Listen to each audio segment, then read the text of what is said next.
Hello friends, ना उम्र की सीमा हो टुडे फुल एपिसोड। अगर आपको वीडियो अच्छी लगे तो लाइक करना एंड चैनल को सब्सक्राइब करना। एपिसोड स्टार्ट होता है। विधि रो रही है। विधि की माँ विधि को बोलती है, मैं खाना लेकर आती हूँ, तू खाना खा ले। तो विधि की माँ डॉक्टर की बात सोचने लग जाती है। डॉक्टर ने बोला था कि विधि डिप्रेशन में चल रही है, उसको बहुत टेंशन है, उसका अच्छे से ध्यान रखना और उसको अकेले मत छोड़ना। फिर विधि की माँ कहती है कि ये अच्छा है तुम्हारा बाप बेटी का, बारी बारी करके दोनों बीमार पड़ जाओ, मेरे बारे में सोचा है कभी। विधि की माँ कहती है विधि को कि अब तो तू ऑफिस भी नहीं जा रही है, तूने सोचा चलो बीमार हो जाती हूँ, कभी माँ के साथ कुछ काम ना करवाना पड़ जाए। फिर विधि माँ को सॉरी बोलती है और कहती है कि माँ चलो मैं आपकी मदद कर देती हूँ। तो माँ कहती है तू ज़्यादा मत सोच, अगर तू ज़्यादा सोचती है तो तुझे बुखार हो जाता है, चल सो जा अब। नेक्स्ट डे शुरू होता है। विधि के पापा और मम्मी देव के घर गए। विधि के पापा ने जब देखा कि हम देव के घर आए हैं तो उसके पापा बोलते हैं कि मैं यहाँ इनके घर पर बिल्कुल भी नहीं जाऊँगा। तो विधि की माँ कहती है क्या तुम्हें मुझ पे विश्वास नहीं है कि आप यहीं पर रुको, मैं जाकर आती हूँ। उसके बाद अभिमन्यु की वाइफ अभिमन्यु को आकर बताती है कि विधि की माँ घर आई है। वो अब घर पे क्यों आई है, उन्होंने देव की कितनी इंसल्ट की थी जब वो उनके घर गए तो उन्हें थप्पड़ भी मारा था, अब वो यहाँ पर क्यों आई है, वो तो पैसे के लिए ही आई होगी। उसके बाद वो दोनों विधि की माँ से मिलने के लिए बाहर आते हैं।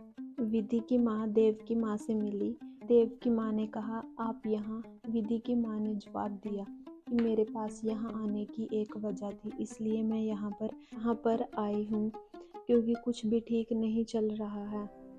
पहले विधि की माँ देव और उसकी माँ से माफ़ी मांगती है। वो कहती है कि विधि के पापा ने देव को थप्पड़ मारा, उसके लिए मैं माफ़ी मांगती हूँ और देव को इतना कुछ बोला। वैसे विधि के पापा ऐसे व्यक्ति बिल्कुल नहीं हैं, वो हमेशा बहुत ही शांत रहते हैं। पता नहीं उस दिन उन्होंने ऐसा क्यों किया। उसके लिए मैं आप सभी से हाथ जोड़कर माफ़ी मांगती हूँ, मुझे माफ़ कर दीजिए। देव की माँ कहती है आप इस बात का बोझ मत लीजिए।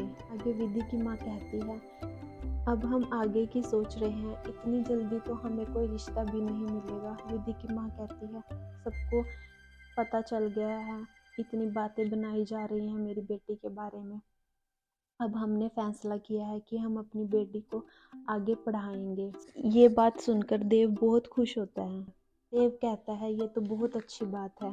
के बाद विधि की माँ कहती है पर हमें आपकी स्कॉलरशिप नहीं चाहिए, हम विधि को अपने दम पर पढ़ाना चाहते हैं, प्लीज़ आप ये पैसे वापस ले लीजिए, हमें आपकी और मदद नहीं चाहिए, आपने पहले ही हमारे लिए बहुत कुछ किया है, हम वो कभी नहीं भूल सकते, मुझसे जितना होगा हम आपके लिए उतना करेंगे, प्लीज़ आप मुझसे ये चेक और सोने की गिन्नी को स्कॉलरशिप की कीमत समझ लीजिए और आप इसे स्वीकार कर लीजिए। देव की माँ इस बात के लिए मना करती है। वो कहती हैं कि जब हमने विधि को स्कॉलरशिप दी थी तब विधि ऑफिस में काम करती थी, तो ये पैसे विधि के हुए, आप ये अपने पास ही रखें, हम इन्हें नहीं ले सकते। विधि की माँ हाथ जोड़कर उनसे रिक्वेस्ट करती है कि प्लीज़ आप ये स्वीकार कर लीजिए। उसके बाद देव कहता है ठीक है, मैं ही इनको स्वीकार कर लेता हूँ, पर आप विधि को खूब पढ़ाइए।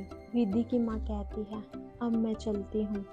देव की माँ कहती है आप चाय तो पी लीजिए। विधि की माँ ने जवाब दिया मैं इस घर में पानी भी नहीं पी सकती।